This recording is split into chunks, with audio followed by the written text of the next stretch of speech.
Welcome back to IsiZulu tutoring. Kusase uPeter Efoslorus. I hope niwubukelile part 1 and part 2 trigonometry. Namhlanje sizokwenza part 3 on application yama definitions of trig ratios and the general solution. Remember trig ratios beswa define siyuza usokhathowa usine beku opposite over hypotenuse cos ku adjacent over hypotenuse tan ku opposite over adjacent. Now kwi application bakunikeza statement esikanje njengoba bethi if sine 23 degrees equals t. Write down the following in terms of t, but do not use a calculator. Mawenza lento le uyenza with the aid of a diagram. Usizwa i-diagram. Number 1 bathi sithole u-cos 113. Njengoba ngisho ke kuzomela usebenzise i-diagram. I-diagram yakho bazofuna ukuyimarka, so uzoyidraw khona lapho uphendulela khona. Udefine u-sin 23 in terms of yona ke i-diagram yakho. U-23 is an acute angle, kusho ukuthi i-angle between 0 and 90 degrees. Therefore i-diagram yakho izoba ku-first quadrant, because u-23 kwi-first quadrant. Draw i-right angled triangle ufaka u-23 degrees. Na into ebalekile because leyanto i-triangle uyawazi ama-theorem wama-triangle, ungakwazi kushuthi ukuthola the third angle laphana uzothola u-67. Balekile nayo 67. Now bebesinikeze usin 23 equals t. Angikho happy ngale definition leyana because usin ngimazi o over h, but laphana usin bamdefine as t nje kuphela. So ungenza kanjani ukuthi leya definition leya ka sin ibe proper ukuthi wenze u-t i-fraction. So u-t kuze be i-fraction kumele kube u-t over 1. So sesiyabona opposite is t, hypotenuse is 1. Usungaya ku diagram yakho kuyo define usin 23 in terms of t. Kusho ukuthi the opposite side to u23 u-t, the hypotenuse side ku triangle 1.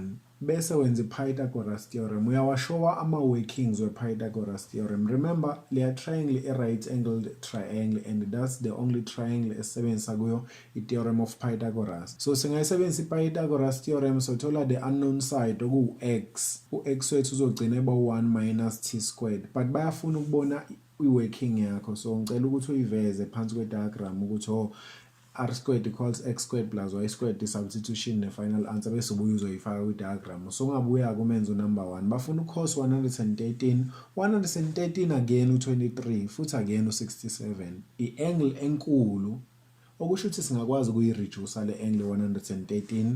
Ku-part 2 sifundile ukuthi si-reduce kanjani.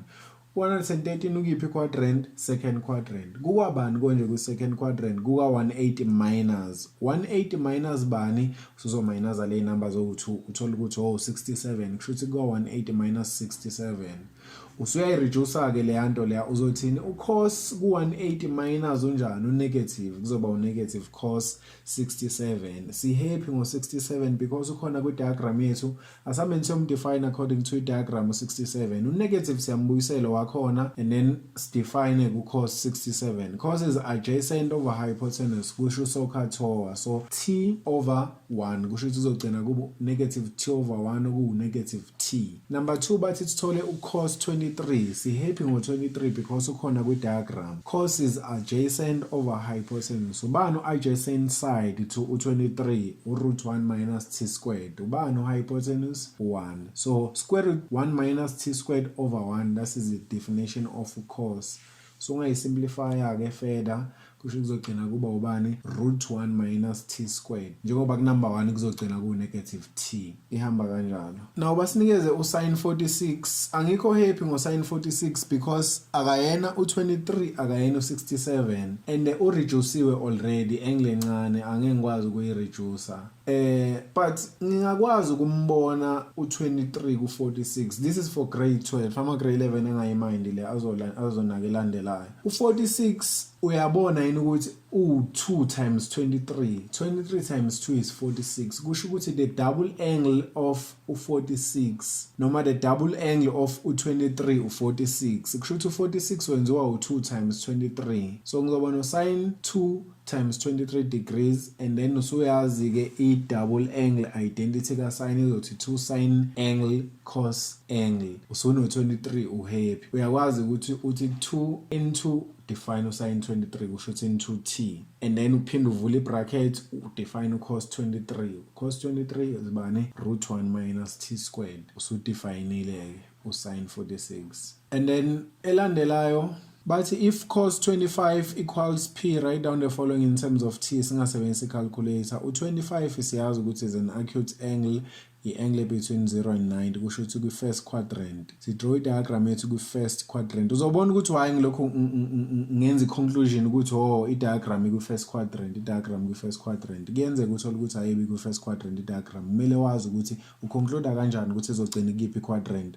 But cos 25 is in the first quadrant and then draw a diagram. Remember kuzomele simdefine ngendlela eproper u-cos njengoba ewu-p asimfuni ewu-p but simfuna ewubani ewu-p over 1 so that izothi adjacent over hypotenuse. But kwi-diagram yethu ungakhohlwa ukufuna the third angle okuwu-65 degrees. Now ke u-cos usewu-p over 1 meaning u-p is the adjacent side kuleya diagram yethu to u25 and then u1 is the hypotenuse side. Nge-Pythagoras theorem siyakwazi ukutsolva uy the opposite side to u25 kuzogcina kuba u1 minus p squared square rooted angithi. Bathi ku number 1 asithole utan 245 but u245 i-angle enkulu edinga ukureducewa. Sireduce kanjani? Siyabuza u245 ukuphi quadrant ukwi-third quadrant. Kwi-third quadrant kwabani kuka 180 plus. Kusho ukuthi izothi 180 plus bani usuyayifuna uzothola ukuthi 180 plus 65.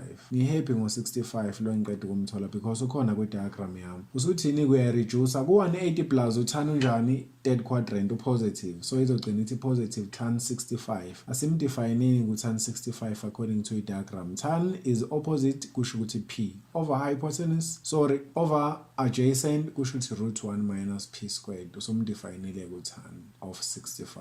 Elandelayo bathi asitholeni usin 5 degrees. Now uyangistress u5 degrees because i-angle ereduciwe already and manje ayikho kwi-diagram yami. Kwi-diagram yami ngino-25 ngino-65 anginayo 5. Now le grade 12 futhi uyakhumbula ukuthi sithe thina if that's the case sekuzomela ucabange izinto ey'njengoma double angle identity nama-compound angles zangithi. U5 mncane kakhulu ukuthi engaba i-double angle of any of lawa ama-angles owu-2 okuwu-25 no-65. Kusho ukuthi kuzomele ngicabangele ngakwi-compound angle. Compound angle but kuzomele ilethe either u65 noma u25 kwinto yami. Enye angle okuzomela ibe khona i-angle engeke izingiphazamise kulo do not use a calculator and i-angle engangiphazamisi ku do not use a calculator is special angle kuphela. So la kuzomele ngizame ukuveza i-angle kwi-diagram ihambisana ne-special angle bese kuphuma into okuthiwa i-compound angle and leyo compound angle leyo kuzomele kube into ezosinikeza leyo 5 degrees. So mangithi ngiyayibuka kufika u60 engqondweni yami u60 degrees. Mangathi mina 65 degrees of which is the angle kwi-diagram yami minus 60 degrees of which is the special angle and I'm happy with the special angle. Kusho ukuthi 65 minus 60 buya yena u5. Kusho ngisase right ngihamba kanjalo. Then usuthi no i-compound angle kabani ka sin. Ngibone ngani ukuthi compound ngoba i-reduce kule yanto ayikho i-quadrant okuthiwa u65 minus. Kusho ukuthi siki-compound angle. I-compound angle ka sin izothini sin cos sin kubo minus. So izothi sin 65 cos 60 minus cos 65 sin 60. Sengihappy ke manje u65 nginayo kwi-diagram u60 special angle ngiyakwazi ukumshaya i-calculator bengaboni ukuthi ngimshayile i-calculator nangezi. So sin 65 ubani uyamdefine ngokwe-diagram is p over 1 opposite over hypotenuse. Remember 65 ulapha phezulu and then cos 60 mshaya i-calculator kuzoba 1 over 2. Bese uthi minus cos 65 uyomdefine lapha kwi-diagram square root 1 minus p squared over 1 adjacent over hypotenuse and then sin 60 √3 over 2 umshaya i-calculator special angle and then usungayisimplifya ke le yanto further Now silokhu sibhizi sidraw ama-diagrams wethu kwi-first quadrant into esiyinotisile leyo. What about lawa amanye ama-quadrant? Ithi sibheke nayo example bathi if 2 sin A equals -1 base basinikeza into esiqalayo kuyibona the restriction ukuthi A is an angle between 90 and 270. Determine the following with the aid of a diagram. Now into yokuqala engekho happy ngayo ukuthi usin wami bamdefineanga in a proper way. In fact badefine bona u2 sin A basolingana no -1 and mina anginayo i-trig ratio ewu2 sin A but ngine-trig ratio ewu-sin A. Kusho ukuthi kuzomela ngizama ukwenza i-plan laphana ngale yanto leyana ngokuthini divide ngo2 on both sides. Mangidivide ngo2 on both sides ngizogcina ngaba sin of A equals -1/2. Kusho ukuthi se ngine definition right ka sin. Ngiyayisusa le yanto leyana ngidinga ngathi sin A equals -1/2 because lapha ngizobona khona opposite ngibone no hypotenuse. Ithi sibheke siye kwi diagram yethu because ku number 1 bafuna ukuthi sithole utan 360 minus A and utan abamdefineanga ku statement. Kusho ukuthi kuzomela simdefine ngani ne-diagram. But i-diagram yethu asikwazi ukuconclude now sithi kwi-first quadrant because i-angle yethu acute. U-A, i-angle A unknown, asiyazi ukuthi u-angle bani. But badefine bona u-sin as a negative. U-sin has a negative definition because bathi sin of A equals -1/2. And u-sin u-negative kwi-third quadrant njengoba ubona ngiveza na kwi-fourth quadrant. So i-diagram yethu it izoba kwi-second quadrant noma kwi-fourth quadrant. Umbuzo uthi izoba kuphi-ke ngoba phela owu2 lama quadrants usin u-negative. Nayi into entshe esiyibonile the restriction. Usin wethu uyi-angle ekuphi u-A wethu uyi-angle between u90 no270. Kusho ukuthi anywhere from i-first quadrant to i-third quadrant njengoba ngenza i-circle lapha kumele abe kuno90 khona, i-circle lapha kumele abe kuno270 khona. So it's either izoba ku-second quadrant noma kubani ku-third quadrant. Useyafeyila ku-fourth kusho ukuthi sekuphasa ubani u-third quadrant because u-second ngeke izikwazi ukuba khona usin u-positive ku-second quadrant. I hope niyayithola. Siyidraw i-diagram kwi-third quadrant i-right angled triangle uyakhumbula bese ufaka u-angle A laphana bese ukhumbula ukuthi simdefine kanjani usin. Sithe opposite kusho ukuthi -1. Remember ama-axes laphana ama-y-axes are negative so kuzoba u-1. I-hypotenuse side is always positive kusho ukuthi over 2 and then solve the adjacent nge-theorem of Pythagoras. Uzoyishowa khona kuma-workings wakho bayafuna ukuyibona. Remember mawuthatha i-square root center kuphuma u-plus or minus kusho ukuthi kahle masenze i-Pythagoras theorem u-x wethu uphuma wabo plus or minus square root 3 but thina sothatha u-negative square root 3 because ama-x-axis laphana kulele side lelena are-negative. Usunayo yonke into-ke kwi-diagram yakho sungamdefine utan but utan uyi-angle enkulu sekumele simreduce. 360 minus konje utan unjani? That's the fourth quadrant. U-negative utan uzoba no-negative tan A bese ubuyela kwi-diagram ngoba usuno A. U-negative ebevele khona bese uyodefine utan. Tan is opposite ukusho -1 over adjacent ukusho -√3. Negative over negative phakathi kuma brackets kubuye upositive. Negative ade vele ngaphandle uzobuye bekhona. Ekugcineni sogcina siba no-1/√3. Now banginikeza usin of 2A. Usin of 2A angikho happy ngayo because kwi diagram yami anginayo i-angle ewu2A ngine angle ewu-A. But u2A njengomuntu ofunda grade 12, this is for grade 12 again. Uyakhumbula ukuthi u2A uyakwazi ukuba expanded. Kusho ukuthi uzoba u2 sin A cos A. Now use-happy ngoba uno sin A and cos A and kwi diagram sino A. So uzothi 2 bese lungisa usin A. Sin is opposite over hypotenuse -1/2. Uhappy and then edlulele cos. Cos is adjacent over hypotenuse kusho ukuthi -√3/2. Usengapressa ke i-calculator ke laphana sekuyinamba leziyana bese thola the final answer. Any problem ingavela na kanjena bathi if cos 2A now uyabona sekuyi-double angle bamdefine u-cos 2A kusho ukuthi i-diagram yethu izobe idefinwe i-angle ewu-2A ngoba uyayibona ne-restriction bathi 2A is an angle between 180 and 360. Determine the following with the aid of a diagram. Sizodraw i-diagram bese sidefine u-cos ngokwe-diagram bese sifuna the unknown side bese sikhane siyophendula i-question. Diagram bayafuna ukuyibona khona ama-marks kwi-diagram bathi sifune thina u-sin of 2A. Sizodinga i-diagram ukuze sithole sine of 2a. Now cos bamdefine as ini i-ratio e-positive, and cos u-positive ku-first quadrant and the fourth quadrant, but bathi angle yethu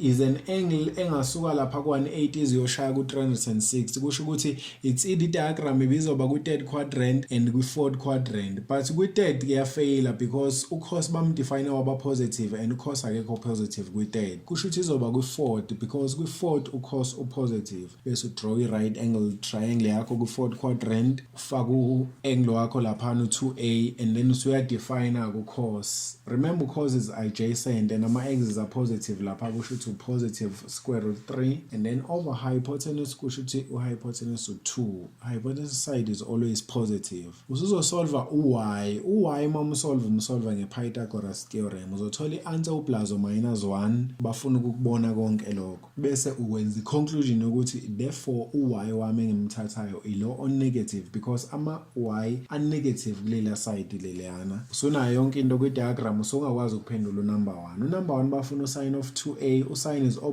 opposite side to i-angle yethu u-negative 1, hypotenuse side u-2. usuhappy, uyakwelandelayo.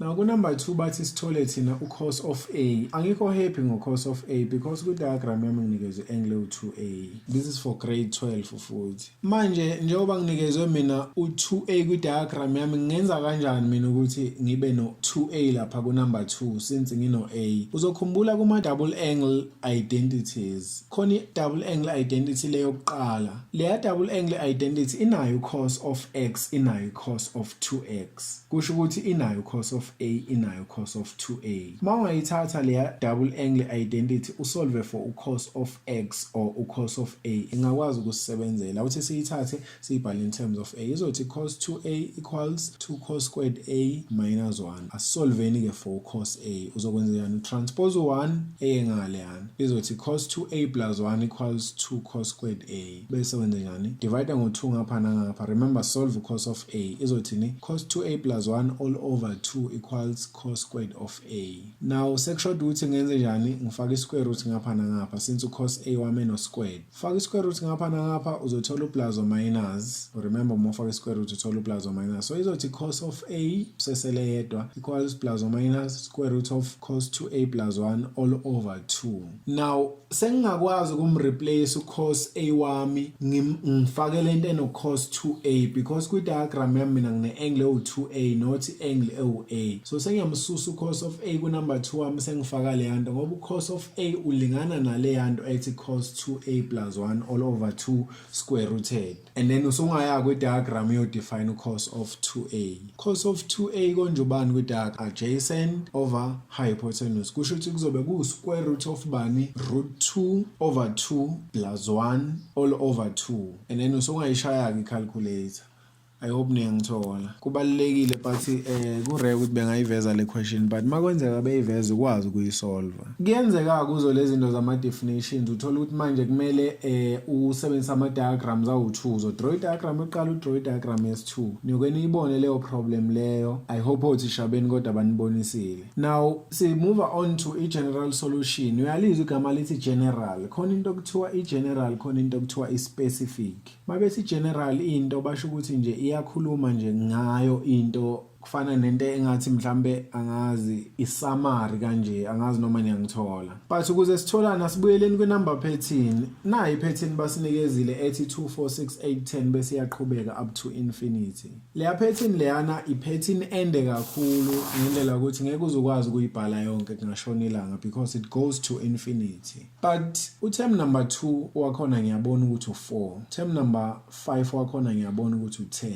Bengi-specific mangithi term number 2 wakhona u4, u-term number 5 wakhona u10. Bengi-specific ukuthi ngikhuluma ngo-term number bani kule pattern, but ikhona indlela e-general yokushowa le pattern le. That is the general term noma the nth term. So the general term yale pattern izothi tn equals 2n. Kusho ukuthi ngishowa the general term of the pattern noma the general way of showing the pattern. Ukuthi u2n represents any term on the pattern. Kusho ukuthi u2n uyam represent representa u6, but mase ngifuna ukuba specific ngizofaka u3 ku-n, meaning ngikhuluma ngo-term number 3 manje bese ngithola yena lo 6 lo sengispecific, angazi noma niyangithola. So le tn representa even u-term number 100, term number 500. Mawusumfuna wena usufuna ukuba specific ufaka u100 ku-n bese uyathola ukuthi u-term number 100 ubani. I-general solution nayo iyinto kanjalo. Now masinga consider i-graph ka-sine for example, because thina sikhuluma nge-number pattern, sikhuluma nge-trigonometry kwi-general solution. Na i-graph ka-sine basishowile, and le graph lena isuka kahle kahle, noma i-graph ka-sine ikwazi ukuhamba from negative infinity to positive infinity. Kuyenzeka kodwa beyiveze i-piece nyana, njengoba ubona nami ngiveze i-piece nyana la from negative 720 to positive 720. Now mawubuka le graph lena bese bethi bona imapha ama-values ka-x lapho khona le graph le ka-sin x ilingana no-1.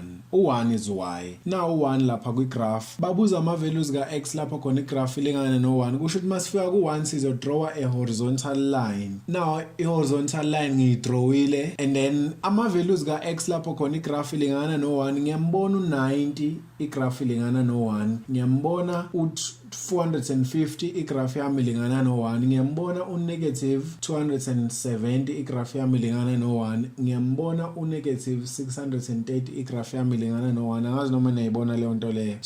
So imagine if le graph ibisuka from negative infinity to positive infinity, bengizothola ama-values amaningi ka-x lapho khona i-graph ilingana no-1. So kubalulekile ukuthi sibe nendlela e-general ezokwazi ukuthi sivezele wonke lawo ma-values lawo ngendlela summarized. So ibizwa nge-general solution leyo nto leyo. Let's consider nayi i-example ithi sin x equals 1. Into kumele uyazi-ke uma uzokwenza i-general solution, kumele ukwazi ukuthatha into yakho uyisimplify to a single trig ratio and a coefficient of positive 1. Masuqedile ukusimplify to a single trig ratio and a coefficient of positive 1, usufuna the reference angle. I-reference angle uyifuna nge-positive number, uzoyibona lento engiyishoyo. So njengoba besinikeza u-sin of x equals 1 sihappy singakwazi ukufuna i-reference angle, sizothini-ke ak-sin of a positive number kusho ukuthi shift sign e-calculator nangithi of positive 1 because senza nge-positive number, so 90 degrees bese udraw i-diagram. Mawuthanda kodwa uyidraw, mina ngiyayidrawa kodwa.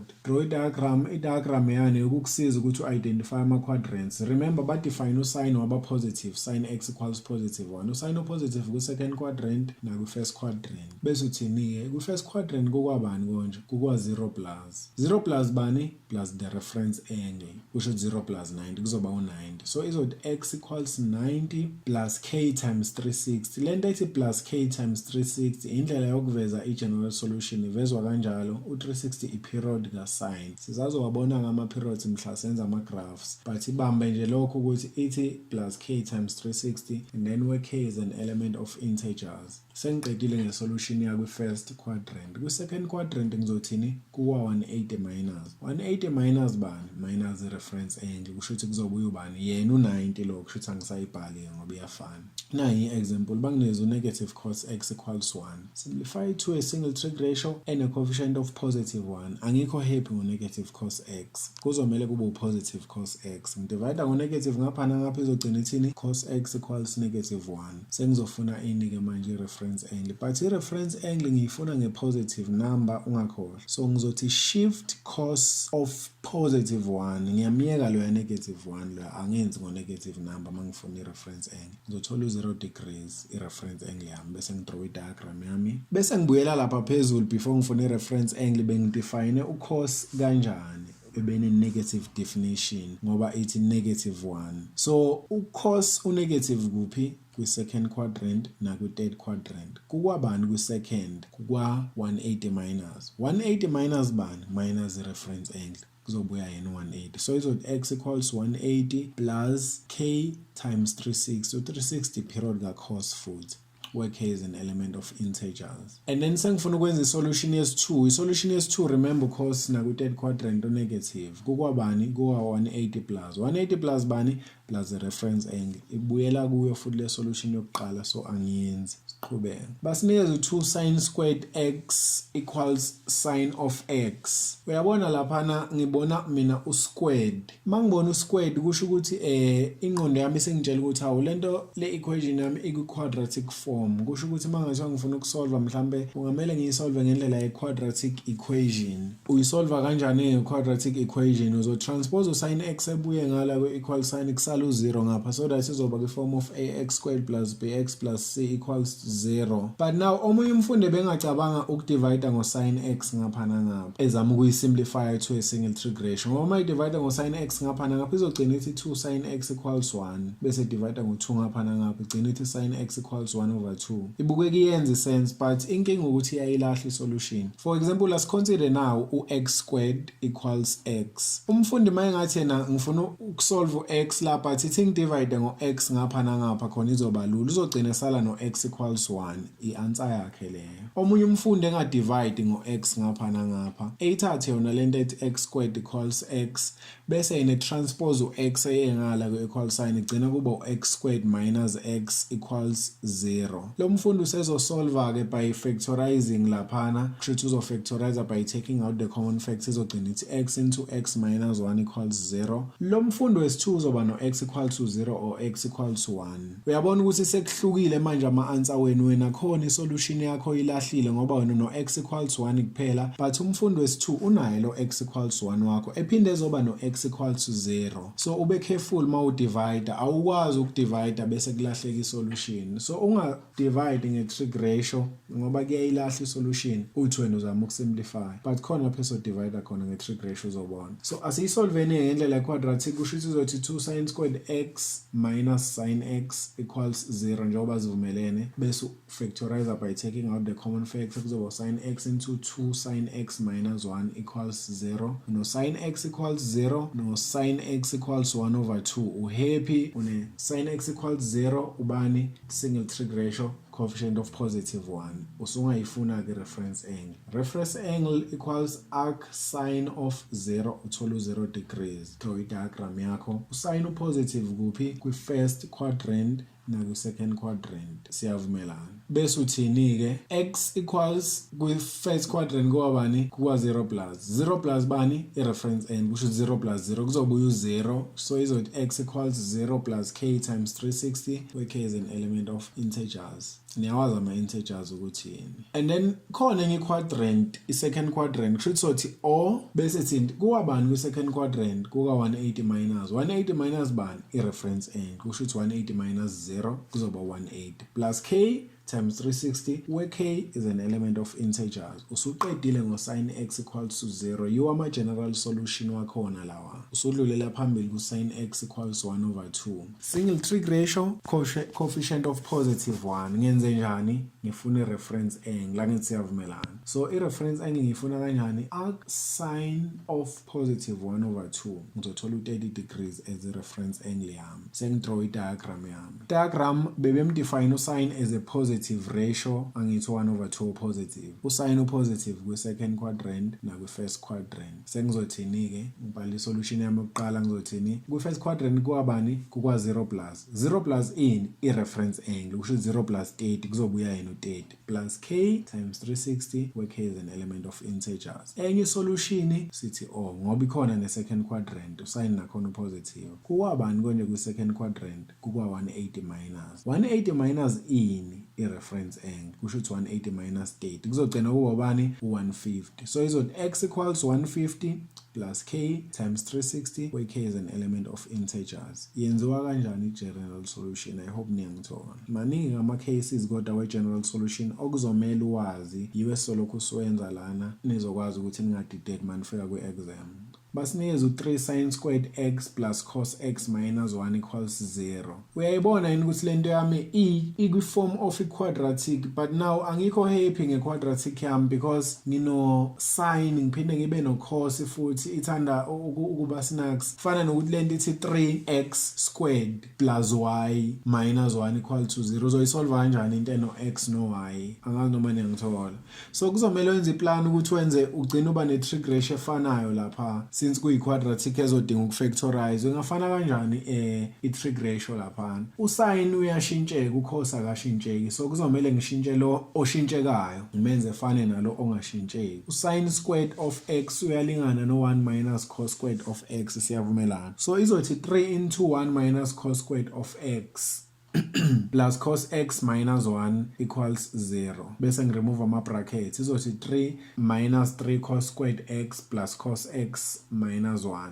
And then into engiyenzile-ke laphana ngoba ngiyazi ukuthi ngeke ngikwazi ukufactorize u-cos squared x wami ene-coefficient of -3. Ngizovele ngidivide ngo-negative throughout, ngibe ngi-adda nama-like terms at the same time. Angazi noma niyangi-understand ukuthi ngithini. Ngizo-adda ama-like terms bese ngidivide ngo-negative throughout at the same time ngenzela ukuthi u-cos squared x wami ebe positive bese ngiyakwazi ukufactorize. So izogcina ithi 3 cos squared x minus cos x minus 2 equals 0 bese ngiyafactorize. I-quadratic lena uma ukwazi ukufactorize ku-quadratic uzokwazi ukufactorize la. So ama-factors laphana kuzoba u-3 cos x plus 2 no cos x minus 1. So solve for u-cos x izothi cos x equals negative 2 over 3 or cos x equals 1. Kufana nokuthi usolve for x lento lena noma niyayibona. Sengihappy manje u-cos wami single trig ratio coefficient of positive 1, single trig ratio coefficient of positive 1. Funa i-reference angle, i-reference angle ufuna nge-positive number, so uzothi arc cos of positive 2 over 3. Yes,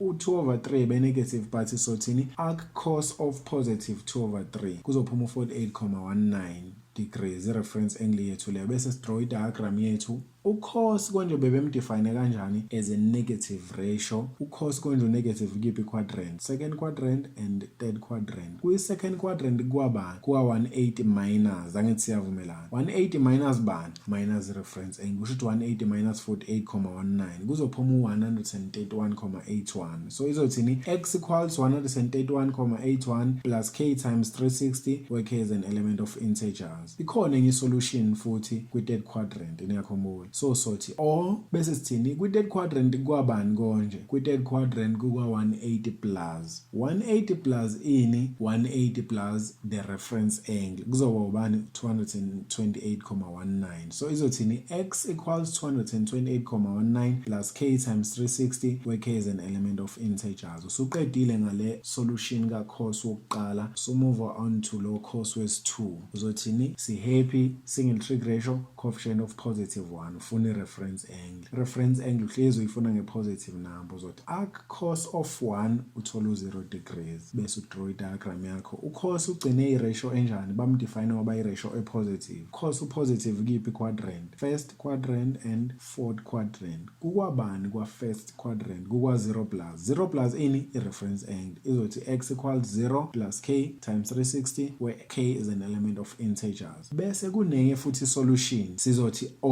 kukwabani konje futhi laphana fourth quadrant. Fourth quadrant kwabani 360 minus 360 minus ini i-reference angle, kusho izothini x equals 360 plus k times 360 where k is an element of integers. Usuqedile nge-general solution. Yiyo le i-general solution yenziwa kanjalo, izinto ey'vela kwi-exam lezi grade 11 and grade 12. Sisibheke i-example elandelayo. Banginikeze usine x cos x equals 1 over 2. Now usine x cos x ngamenza kanjani ukuthi ebe i-single trig ratio. Uyakhumbula kwa grade 12 sifike safunda ama-double angle identity. Usine x cos x siyamazi but simazi ene-coefficient ewu-2. Siyazi ithi 2 sin x cos x. So into esingayenza kungamele lapha kube no-2 ukuze izokwazi kuba yilento esiyaziyo. Singamenza kanjani-ke? Ngo-cross multiplier. Remember loya sin x cos x over 1. So must cross multiply i-denominator ne-numerator times i-denominator ne-numerator. So kuzogcina kuba sin x cos x times 2 equals 1 times 1 oku-1. Sengihappy mase ngibona u2 sin x cos x because u2 sin x cos x according to ama-double angle identity ulingana no sin 2x. So sengisimplifyile ke to a single trig ratio no sin 2x equals 1. Sengizothini reference angle equals arc sine of bani of 1 kuzoba u90. So izogcina ithi 90 degrees reference angle yami bese ngidraw i-diagram. Usine konje bagcine bamdefine as ini, bamdefine as i-trig ratio e-positive. So usine u-positive ku-first quadrant naku-second quadrant. Kukwabani konje kwi-first? But before sibuze ukuthi kukwabani kwi-first, remember sigcine sisele ne-angle ewu-2x, ungakukhohlwa lokho kubalulekile. Kusho ukuthi mase siya ngaphansi sihamba no-2x, angazi noma ngiyangithola. Because sithe masifuna i-reference angle bese ne-angle ewu-2x. So sithini kukwabani kwi-first quadrant kukwa 0 plus. 0 plus ini i-reference angle. Kusho ukuthi izogcina ibuyiso 90. So sizogcina siba no 2x equals 90 plus k times 360 where k is an element of integers. Ungakukhohlwa. But thina sino 2x no 2x kanti general solution ithi x equals to not 2x equals kusho kuzomela senjani divide ngo2 throughout. Mas divide ngo2 throughout, u90 uzodivide ngo2 kuba u45, no 18 no 360 uzodivide ngo2 kuba u18. So izogcina ithi x equals 45 plus k times 180 where k is an element of integers. Iyi solution le. Masiqhubekela ku second quadrant. Ku second quadrant kwabani? Kuwa 180 minus 180 minus bani minus reference angle. Kusho ukuthi 180 minus 90 kuzobuya yona le solution. So angiyenzi. Nanyi example basinikeze ucos, basinikeze usin x minus cos x equals 0. Now usin okokuqala akashintshi no cos akashintshi. Manje uzothiwani ke into enjalo ngoba bafuna ngisimplify to a single trig ratio and a coefficient of positive 1. Now angeke ngikwazi la ukintroduce le yanto esiyifunda kwa grade 12. Into engingayenza mhlawumbe ukuthi ake ngithi ngitranspose ucos x eyengala equal sin, izogcina ithi sin x equals cos x. Niyabona yini ukuthi khona mawuzokhumbula kahle khona i-trig identity ethi utan u-sin over cos. So ngingakwazi ukudivide ngo-cos ngapha nangapha, ngizama ukucreate utan. Yes, ngithe mina ungadivide nge-trig ratio, but la ngithi divide ngayo. Why ngithi divide ngayo? Because ayilahleki solution la ma udivide ngayo, because mangidivide ngo-cos ngapha nangapha, okokuqala u-cos ebengekho kwa left hand side, ebekwa right hand side kuphela. Kufana nokuthi ngimthatha kwa right hand side ngimbuyisa kwa left hand side. Angazi noma ngiyangithola mangidivide ngo-cos ngapha nangapha, because uzophela kwa right ese appear manje usekwa left u-cos wami. So izogcina ithi sin over cos equals cos over cos. Angazi noma ngiyayithola leyo nto le mangidivide ngo-cos ngapha nangapha. U-cos no cos bayakhanselana, usin over cos utan. So izothi tan x equals 1 bese ngiyakwazi ukufuna i-reference angle. Reference angle akutan of 1 kuzophuma u45 bese ngidraw i-diagram yami. Utan bebemdefine as i-ratio enjani e-positive. So utan u-positive kwi-first quadrant na kwi-third quadrant. Kwi-first quadrant kukwabani? Kukwa 0 plus. 0 plus bani plus reference angle, kusho 0 plus 45 kuzobuya u45. Izothi x equals 45 plus k times i-period tan 108. So izothi times 108 bese ithi where k is an element of integers. Ungakhohlwa i-period ka-tan 108. Khona futhi enye solution lapho khona utan e-positive. Kukiphi quadrant? Kukwa third quadrant. Ithini 180 plus i-third quadrant. 180 plus ini plus i-reference angle. So kuzoba bani 225. So izogcina isithi x equals 225 plus k times 180 where k is an element of integers. Usuqedile nge-general solution.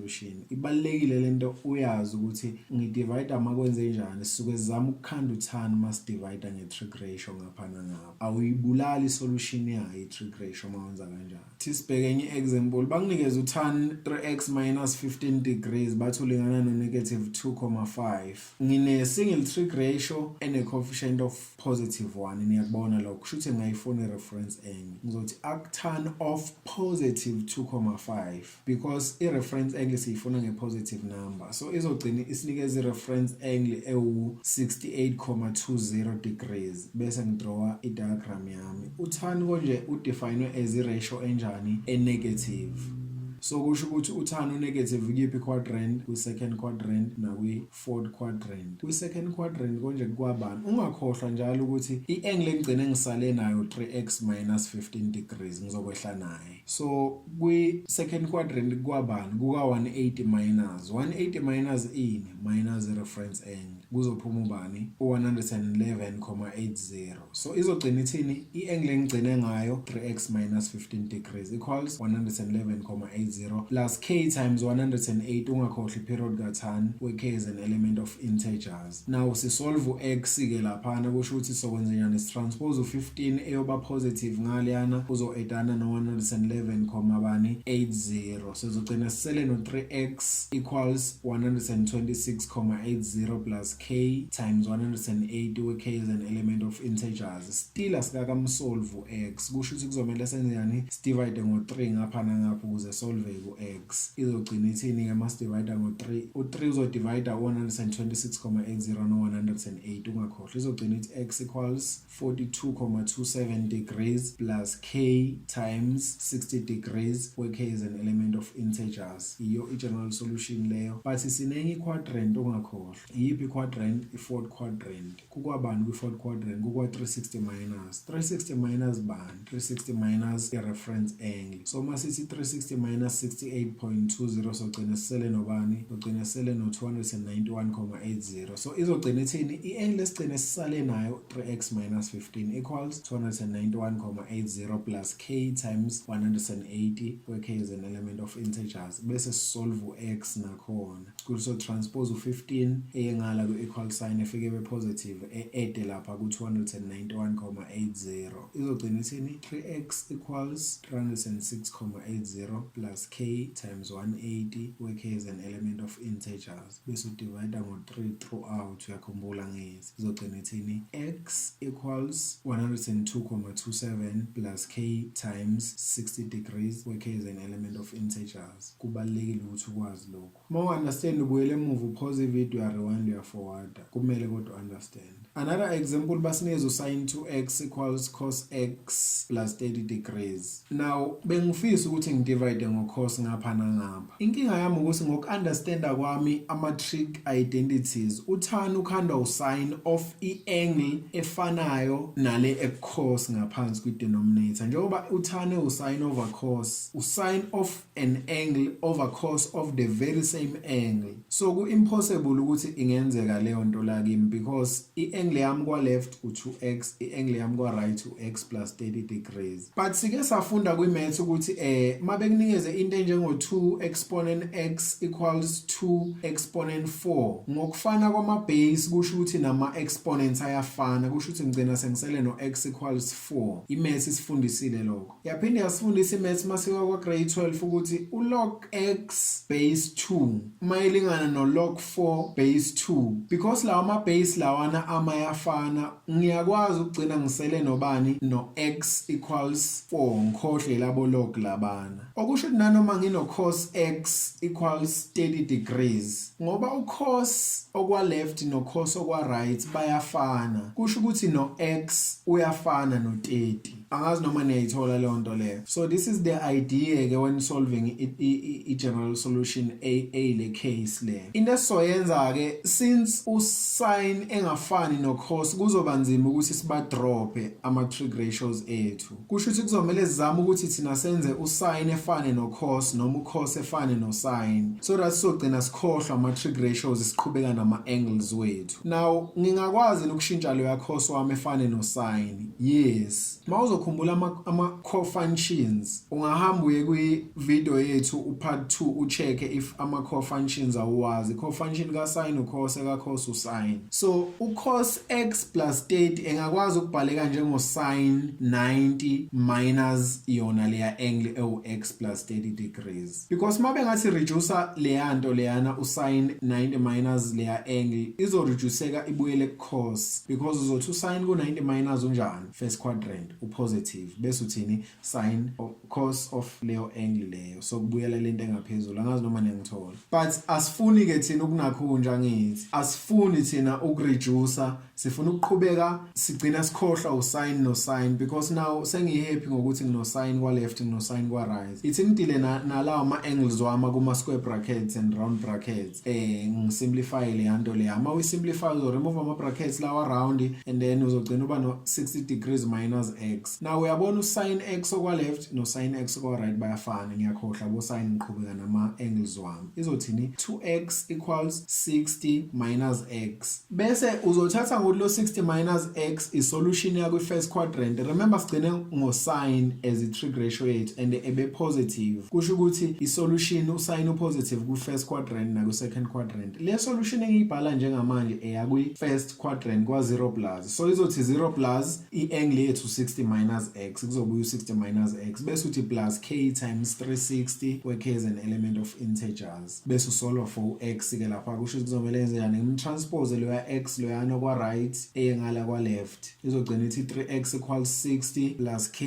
times 360 where k is an element of integers. Angazi noma niyayibona bese udivide ngo3 throughout. Kusho ukuthi uzodivide ku60 na 360. Izogcina ithini x equals 20 degrees plus k times 120 where k is an element of integers. Usuyiqedile isolution yokuqala usuyofuna isolution yesi2. Remember sigcine ngo sin and usin ebe positive and usin upositive na kwi second quadrant. Le siqeda ukuyenza ye first. So kwi second quadrant kukwabani kuka 180 minus sizobuyisela lo ya 2x okade kwa left and then sithini 180 minus le angle yethu 60 minus x. Ngoba ama terms awu2 ngizowafaka kuma brackets ma minus wafaka kuma brackets ama terms awu2 or more plus k times 360 where k is an element of integers. Angazi noma niyayithola bese usolve for x. Kusho ukuthini uzo remove ama brackets mawuqeda ukuremove ama brackets utranspose u-x engala ku equal sign izogcina ithini x equals 120 degrees plus k times 360 where k is an element of integers. Yiyo i-general solution. Enye case ye-general solution le wenze sure ukuthi awuyikhohlwa because nakuma trig graphs uzoyidinga kakhulu le general solution kanje ukwazi ukusebenza ngayo because bakunikeza ama graph awu2 bese bethi calculate the point of intersection. Mawucalculate point of intersection u-equate ama graphs angithi bese usolve u-x. So yiyo ke into osukuyenza la. Mawukuthi awukwazi ke ukwenza i-point of intersection ungahamba ubukela i-video yethu futhi ama functions khona la ku YouTube. Siqhubeke basinikeza usin 2x plus 20 degrees base bathi ulingana no negative sin x plus 60 degrees. Now uyabona yini ukuthi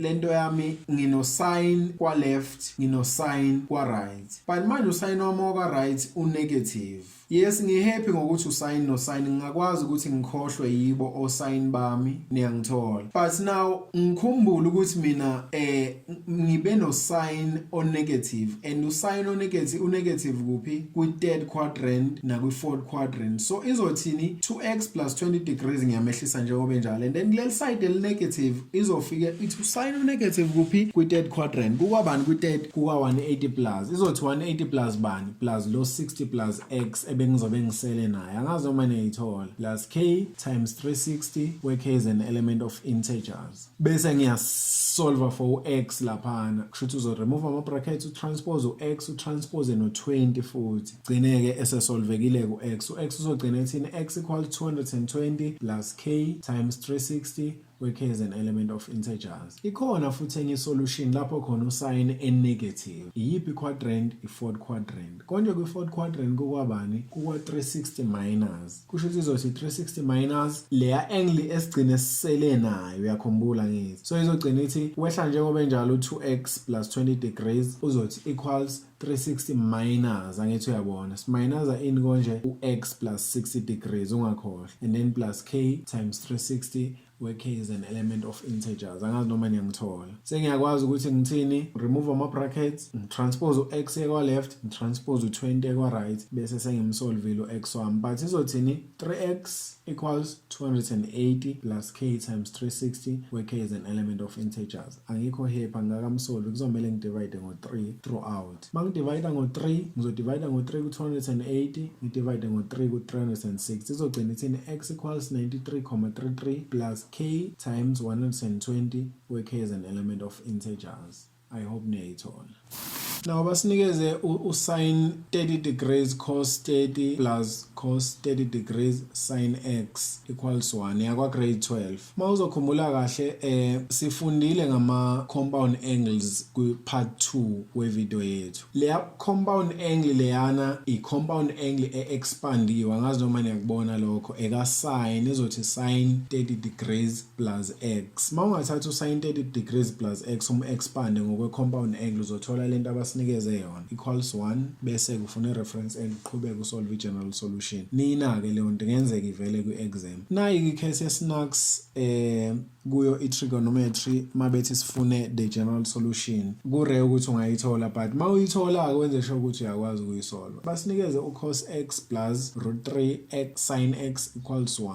Ucos x uyavuma ukuthi coefficient yakhe u1. Now angeke ngikwazi laphana ukutranspose usin noma ucos bese ngidivide ngaye ngapha ngapha ngoba ngeke izingispanele ngeke kube uthani kuzoba nje into esinax. Now enye into angikwazi futhi ukushintsha usin ebe ucos noma ucos ebe usin but uyayibona yini lento le mangi separator u1 cos x wami uzogcina eba yini uzogcina kuba u1 times cos x u1 cos x ukhanda u1 times cos x kanjalo no √3 sin x ukhanda ubani u√3 times sin x yonke ke leyo nto leyo ilingana no1. Now mangiyibuka lento yami uyabona yini ukuthi ibifisa yona ukuba njenge compound angle because if ikithi something times something ithi plus something times something njengale ku previous example but inkinga yami ukuthi manje ngizoyithini into kanje because yes ngiyambona ucos ngiyambona usin but u1 uyini yena no √3 mangimbuka kodwa unakhonja u√3 wami ungikhumbuza ama special angles √3 over 3 or 1 over √3 or √3 over 2 bekungama special angles lawo. Ikhona yini indlela ukuthi lo √3 lo ngamphendula ebe special angle. Mangathiwa lo √3 lo ngimdivide ngo2 uyabona yini ukuthi ngizobe sengine special angle laphana but ngokuthi lo ya √3 uku equation kusho ukuthi kuzomele mangimdivide ngo2 u√3 wami ngidivide ngo2 throughout. Mangidivide ngo2 throughout should na 1 over 2 ngizodivide ngo2 na ku1 lo ngala ke equal sign ngizodivide ngo2. Sengiyibukele eduze ke manje lento ukuthi hawu ngani 1 over 2 uyakwazi kuba i-trig ratio ewu-sin 30 angazi noma niyangithola bese ngifuna ukuthi into yami ithi sin cos sin so usin 30 u1 over 2 and then u√3 over 2 kusho ukuthi ucos 30 ama angles kumele ifana nalento le elapha engiqeda ukuyi-underline so basically la into ebengizama ukisho angazi bengithi ngizama indlela engconywana yokuyichaza kodwa manje ngiyabona ukuthi ngiyahluleka but ingqondo kamfundi bekumele imtshela ukuthi lento leni bifuna kancane kuba i-compound angle but yahluleka uthi mina ngiyisiza ukuthi ibe i-compound angle by introducing ama-special angles so ngidivide ngo2 throughout kule equation yami mangidivide ngo2 ngapha nangapha ngizogcina sengisala nobani no sin 30 oku1 over 2 cos x plus cos 30 sin x equals 1 over 2 uyayibona vele inakhonja leyana i-compound angle and iyakwazi uku-simplifyeka ibe usin njengale elapha phansi ethi sin alpha plus beta so le ethi izothi sin 30 plus x equals 1 over 2 isiyakwazi ukusolveka ufuna i-reference angle usolve njengasekuqaleni I hope niyayithola but ngixolise if angikwazanga ukuyichaza kahle again into abayenzayo kwi-exam bayakwazi kwi-exam ukukunikeza i-trig identity bethi iprove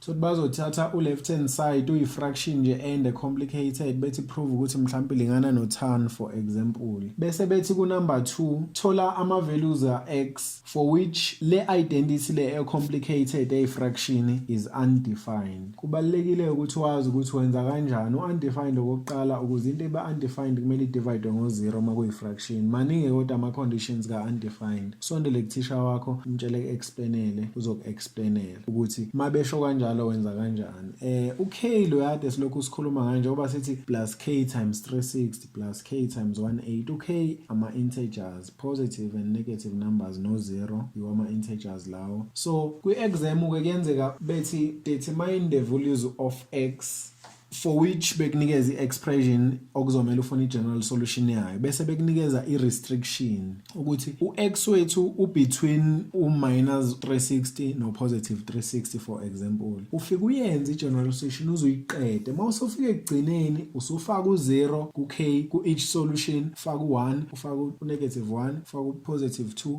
faka u-negative 2 kanjalo depending on interval yakho bese uya-check ukuthi imaphi-ke kulama answer owatholile kulento ezobe ethi inamba yakho plus k times 360. Kushuthi angazi but bazonenzisa othisha. Ake ngisho nje kanjalo bazonenzisa othisha.